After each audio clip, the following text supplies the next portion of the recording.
So now I'm going to shift the process to demonstrate how to use Infraworks for this particular project. This is actually a real project. It's the East Resident Hall in Michigan, USA. Infraworks is our solution that analyzes and visualizes infrastructure design concepts in the context of built and natural environment.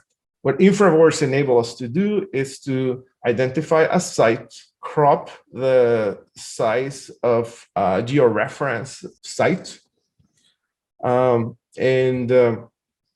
will be able to understand visually the contextual information that will impact the design of our project. You will receive via email notification that the site is ready for your use. The information extracted from Infraworks can also be saved directly into a common data environment, Autodesk Docs, which allow you to share this information immediately with your counterparts. On the screen, the file extracted with Model Builder in Infraworks, it's saved in Autodesk Docs. And Infraworks provide me all this extra information that I use for my site analysis, including roads, buildings, existing infrastructure, and parking lots, etc.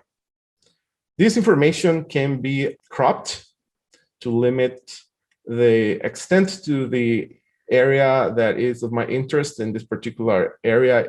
I'm just picking a zone that encloses the immediate context.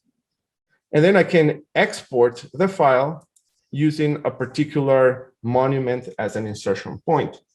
Because in Civil 3D and AutoCAD, I already have identified that monument coordinates. I just have to manually input in the coordinates you see on the screen, which in turn creates an insertion point for this export. The file out of Infraworks can be exported as an FBX.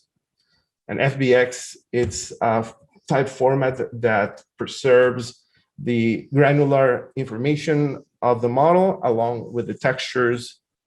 And these information can be brought either into Revit or into FormIt.